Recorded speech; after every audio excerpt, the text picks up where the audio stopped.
Gente, então tá. Boa noite, pessoal. Então, a intenção da aula de hoje é a gente conversar um pouquinho sobre as leis que regem a medicina veterinária. Como vocês lembram lá da primeira aula, alguns lembram lá da primeira aula que eu fiz, a função da disciplina é apresentar as leis que regem, né? Isso se chama deontologia. Por isso, deontologia está no nome da disciplina, tá? Então, as leis que regem a medicina veterinária. Deixa eu botar aqui alguns que estão pedindo para entrar ainda na reunião. Tá? Um pouquinho interrompido, mas tudo bem. Então tá, gente. Se a gente for pensar em leis que regem a veterinária, nós precisamos falar da primeira lei que foi estabelecida para a medicina veterinária, tá? Que é a Lei 23.133.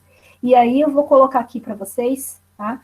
A lei por inteiro, mas a gente não vai ficar lendo a lei agora, tá? Só para eu compartilhar para vocês onde vocês podem encontrar esse arquivo. Inclusive, eu vou deixar o link para vocês darem uma lida, né? Caso vocês tenham interesse, tá? Então, essa aqui que eu estou compartilhando, tá? Vocês estão conseguindo enxergar a lei? Tá? É disponível, então, na internet, é só colocar para baixar, né, lei, decreto 23.133. O que é importante desse decreto, tá?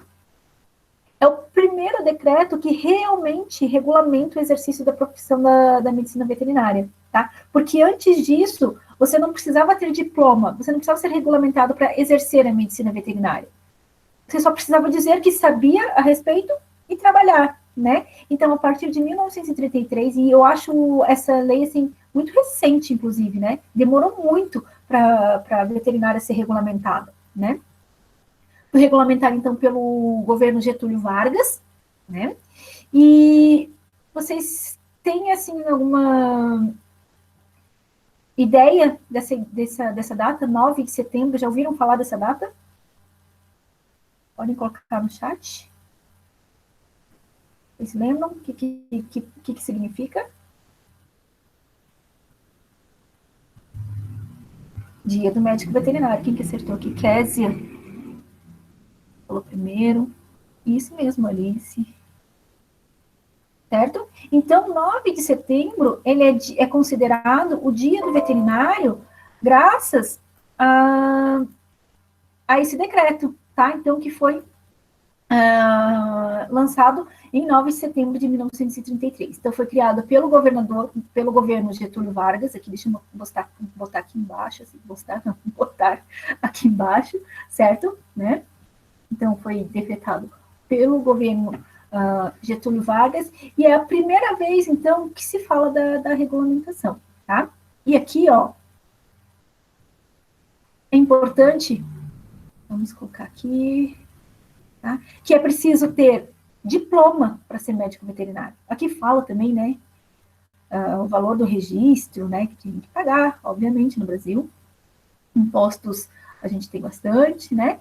E aqui fala já das primeiras atribuições que são exclusivas do médico veterinário, tá? E aqui, ó, né, falando do aperfeiçoamento, o que é, quando que o veterinário pode colaborar, né, no aperfeiçoamento técnico, de higiene rural, na indústria de carne, fiscalização, tá, de produtos de origem animal. Então, aqui, né, essa é a primeira lei que realmente fala em medicina veterinária, tá? Então, como profissão regulamentada, certo? Mais para frente, então, a medicina veterinária ela foi aperfeiçoada, certo? Deixa eu botar aqui. A medicina veterinária ela foi aperfeiçoada e surgiu uma nova regulamentação, já se criando o Conselho Federal de Medicina Veterinária, certo? Então, deixa eu botar aqui para vocês a tela falando dessa lei, só um pouquinho. Tá? O computador ele trava um pouco na hora que precisa mais. Então, gente, Quando a gente fala em regulamentação, tá, da medicina veterinária, a lei que rege a veterinária hoje é essa daqui, tá? Da 5.517. Tá? Então, em 1968 foi lançada essa lei. Tá? Então, e o que fala essa lei? Tá? Ela, então, dispõe sobre o exercício da profissão, né? E cria o Conselho Regional e Federal de Medicina Veterinária. Ou seja, tá?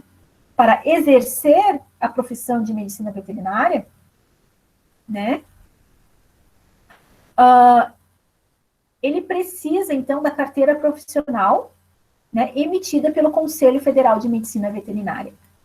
Né? Isso é super importante, tá? Vocês lembrarem. Até então, né, era só se formar em medicina veterinária. Então, e como todas as outras profissões, né, a medicina veterinária precisou de regulamentação e precisou de um órgão, né, que fiscalizasse, que ajudasse, né, o médico veterinário. Tá? Então, foi essa 5.517, é a lei que funciona até hoje, tá? Para regulamentar a veterinária. E o que ela é bem importante, tá? Tem várias questões importantes que vocês precisam ler mais para frente, mas, assim, o que eu acho fundamental vocês compreenderem é isso aqui, tá? Ele coloca aqui, inicialmente, tá? Quais são as atividades exclusivas do médico veterinário? Aqui, ó, é de competência privativa do médico veterinário o exercício das seguintes atividades, né? Prática da clínica em todas as suas modalidades, e a prática da clínica, né, vai desde solicitar exames, vai desde diagnosticar uma doença e até prescrever medicamentos. Ou seja, você fazer qualquer tipo dessa atividade é exercício ilegal da profissão, se você não for veterinário, tá? E se não for um veterinário que esteja ligado ao Conselho Federal de Medicina Veterinária. Então, você, além de ser formado em veterinário, você precisa ter, então, a carteirinha de medicina veterinária. Aqui diz que tem gente pedindo para aceitar. Deixa eu ver aqui, eu não... Pede para a pessoa entrar de novo, tá? Porque, como eu estava na outra janela, deixa eu ocultar aqui a janela, interromper o compartilhamento, isso, tá? Voltamos aqui. Vocês estão me enxergando? Não? Tá? E eu vou deixar aqui nessa tela para o pessoal pedir para entrar de novo, tá? Ok. Peço para o pessoal entrar de novo, que eu acho que agora, por aqui, com essa janela, eu consigo aceitar o pessoal, tá? Eu estou aprendendo ainda a usar esse sistema, mas eu acho que não parece ser tão difícil. Só mesmo não consigo aceitar o pessoal que está entrando depois que eu começo a fazer a aula, tá? Por isso que eu dei aqueles 30 minutos para o pessoal entrar e ficar esperando um pouquinho, tá? Mas vamos continuar. Então, gente, essa lei 5.517, ela fala muito disso, né? Quais são as atividades que são exclusivas do médico veterinário. E tem também as atividades, vocês vão ver lá também num outro artigo, tá, da mesma lei, né?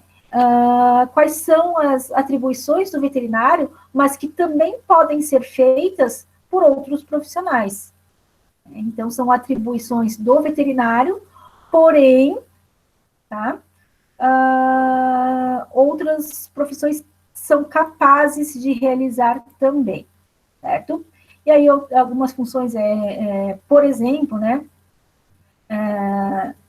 estudo, aplicação de medidas de saúde pública, né, no tocante a doenças de animais transmissíveis aos homens, por exemplo, tá? É uma atividade inerente ao médico veterinário, mas pode ser feito por outros profissionais também, né?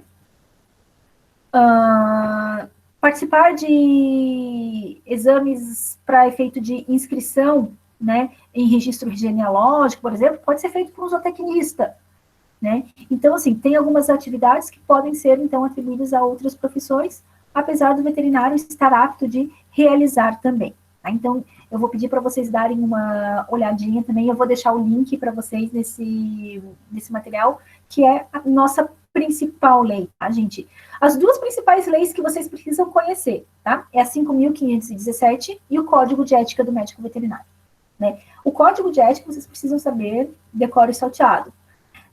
Mas a gente vai fazer aula sobre isso para vocês entenderem, para vocês compreenderem, tá? Não se preocupem, não é assim fácil de decorar a lei, né? A gente faz veterinária para não precisar olhar a lei, é mentira, tá? É a mesma coisa que fazer veterinária para não precisar mexer com matemática, daí vocês dão de cara com estatística, né? Então, é multidisciplinar mesmo, né? Vocês precisam aprender um pouquinho de lei também, assim como vocês precisam saber um pouquinho de matemática e outras cositas más, certo? Então, gente, lembrando, tá?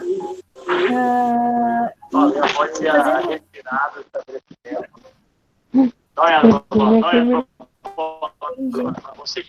Tá com o microfone ligado. Vira pra lá, ó. Ficou bonito, cara. Ficou bonito mesmo. Começou o cabelo novo.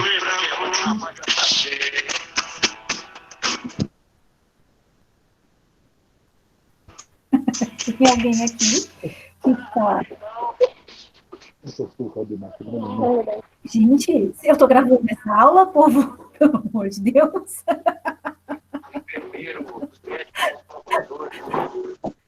E a pessoa não tá prestando atenção. Gente, desliga a câmera. É Paloma? Desliguei a câmera. Travou tudo. Liga a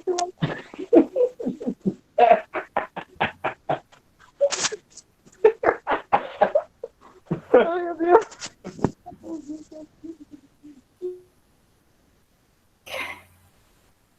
Vamos continuar. Dona Paloma.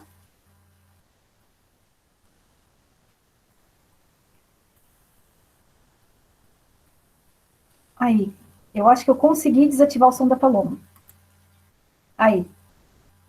Beleza. Então, vamos continuar, tá? E aproveitando o link que eu coloquei aqui para vocês dessa lei 5.517, falando da responsabilidade do veterinário sobre saúde pública, sobre medidas de saúde pública, eu já vou fazer o link com o trabalho que vocês têm que fazer do desafio, tá? Eu acho que um pouquinho de ajuda, eu já coloquei um material sobre saúde pública para vocês, nos links, caso vocês não tenham visto ainda, entrem só lá em material de apoio, tem vários links para ajudar vocês, e hoje, né, eu já vou dar mais algumas dicas para ajudar no trabalho, tá? Então, deixa eu botar aqui o link para a gente começar a falar. Então, deixa eu botar o link aqui. Ok. Então, aqui. Um dos links não abre? Não tem problema. Aí eu vou ensinar vocês a pesquisarem onde achar esse material, tá? Então, deixa eu compartilhar aqui com vocês a minha tela.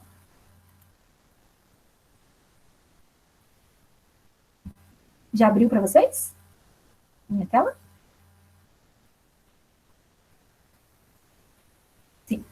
Então, tá. Gente, o que eu coloquei aqui para vocês, para ajudar vocês a pesquisarem? Eu coloquei no Google, tá? A palavra saúde única, certo?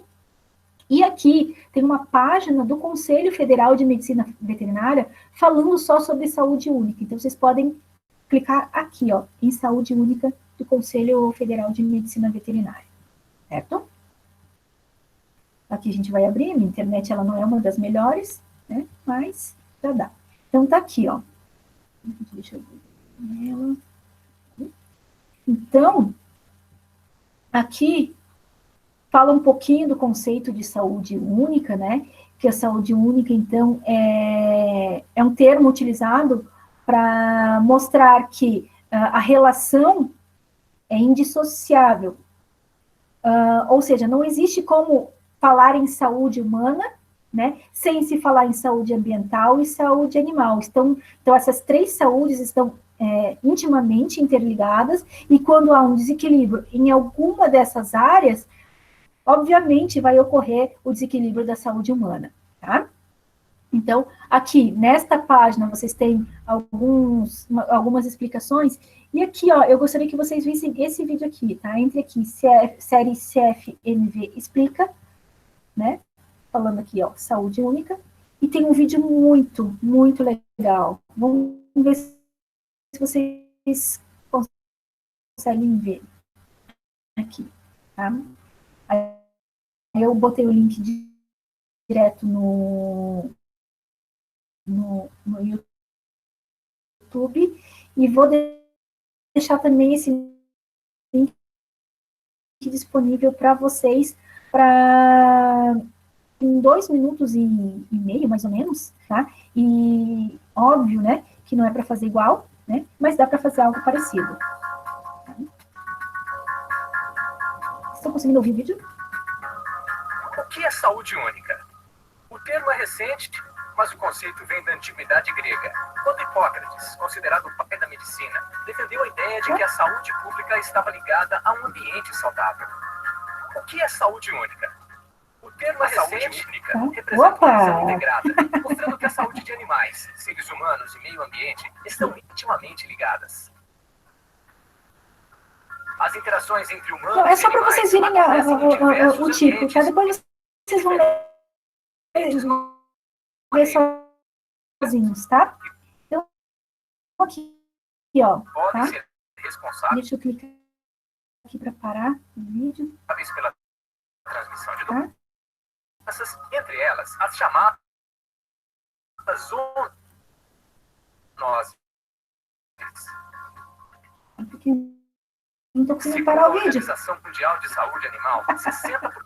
Tá, gente? Então, vocês podem entrar nesse vídeo para dar uma olhadinha, né? Para tirar como base para você. E também tem disponível aqui para vocês baixarem, é esse PDF aqui. Já vou abrir para vocês, peraí. Já vou abrir um PDF aqui para vocês entenderem e verem um pouquinho que não é difícil vocês fazerem o trabalho que a gente sugeriu para vocês, tá? Deixa eu parar essa apresentação da parte de janela e vou...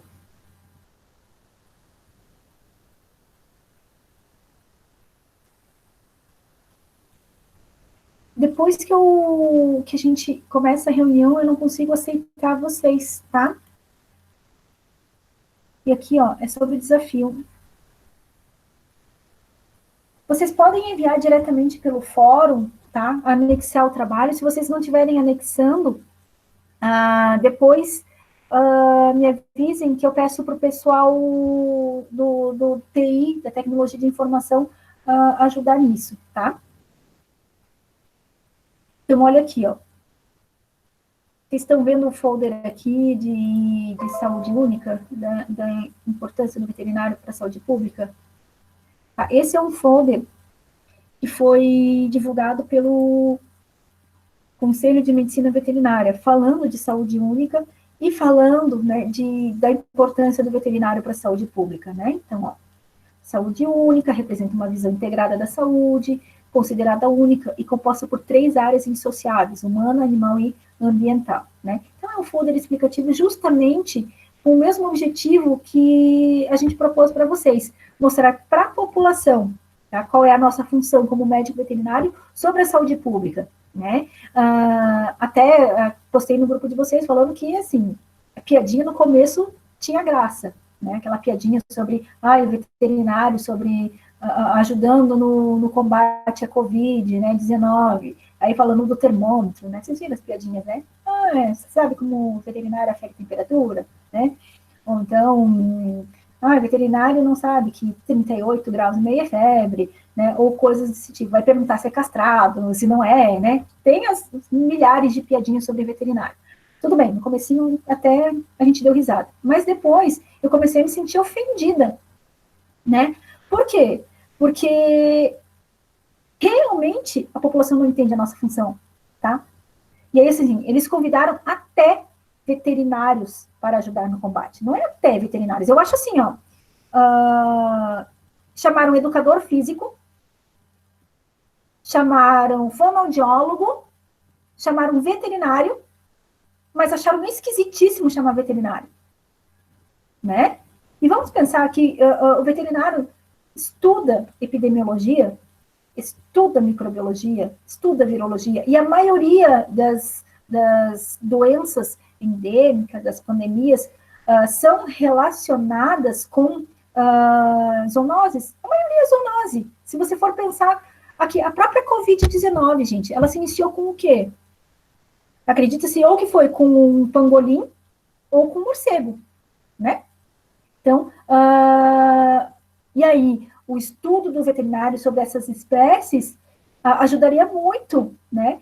Então, a reduzir essa pandemia.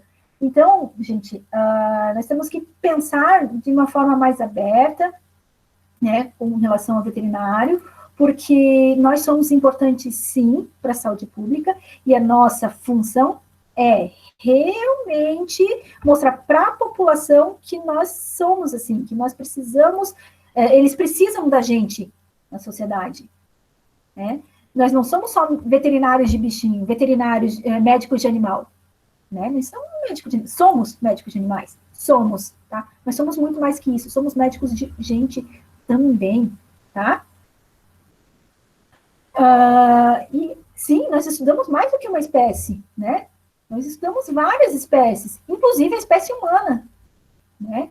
Nós entendemos, sim, um pouco de fisiologia humana. Se vocês forem olhar, a fisiologia humana e dos outros monogástricos é muito parecida de outros mamíferos, né? Então, quando a gente estuda, a gente faz anatomia comparada, a gente faz fisiologia comparada, a gente entende de microbiologia, a gente entende de virologia, né? Então, assim, entendemos, tá? E eu coloco sempre um slide, tá? Na primeira fase, eu até vou fazer um trabalho sobre isso com vocês, né? Eu tenho um slide que fala o seguinte: fique tranquilo, tem sempre um veterinário cuidando de você, né? Por que tem sempre um veterinário cuidando de você? Primeiro, tá? Aqui tem até no material que eu estou colocando aqui, né? Ele vai atuar, o veterinário atua na inspeção, fiscalização de produtos de origem animal, tá? Então, todo alimento de origem animal que todo mundo consome, que é inspecionado, né? Foi inspecionado por um veterinário. É um veterinário que inspeciona, tem o veterinário responsável ali, que cuida da parte microbiológica, que cuida para evitar a disseminação de doenças, né? Se existe segurança alimentar hoje, a segurança alimentar ocorreu porque tem estudos veterinários em cima. E estudos, assim, não é só colaboração, não. É estudos veterinários mesmo, tá? Com colaboração dos médicos humanos. Não é o contrário, tá? Então, é importante a gente lembrar isso, né? Inclusive, justamente por causa desse conceito de saúde única, né? Alguns anos atrás, o veterinário foi um dos profissionais que entraram para apoiar o núcleo de apoio à saúde da família, como tem aqui no folder que estou passando para vocês, né? Então, está inserido na atenção básica, né? Por ser uma das profissões que podem compor o núcleo de apoio à saúde da família, né? Então, se a gente trabalhar de forma integrada, veterinários, médicos e todos os outros profissionais da saúde, nós vamos ter, sim, uma saúde única, porque a saúde passa pelo meio ambiente, passa pelos animais e passa pelos humanos. Sem o equilíbrio dessas três saúdes, não existe, né, uma saúde propriamente dita, né, uma saúde humana só, né, ela precisa passar por essas três combinações, então, tá, gente? Então, tá, esse material eu vou colocar disponível para vocês, tá? Eu vou postar no material, não vou nem postar o link, eu vou postar o próprio folder. Vocês viram como é que se acessa esses links, né? Eu vou deixar disponível para os colegas de vocês também. Esse vídeo vai estar disponível, assim que eu terminar de gravar, eu vou colocar um link para vocês conseguirem baixar ele pelo Drive, pelo Google Drive, e para vocês assistirem quando quiserem. E aí, se vocês tiverem alguma dúvida, a gente pode ir tirando as dúvidas individualmente. Podem me mandar mensagem diretamente pelo WhatsApp e a gente vai conversando, certo? E aí, semana que vem, a gente volta a fazer mais um encontro falando do resto da matéria. E para o desafio, se vocês quiserem passar para mim algum material para dar uma conferida, para ajudar vocês antes de vocês postarem lá no fórum, eu ajudo vocês também, tá? Então não é só a Maria Benta que pode ajudar vocês.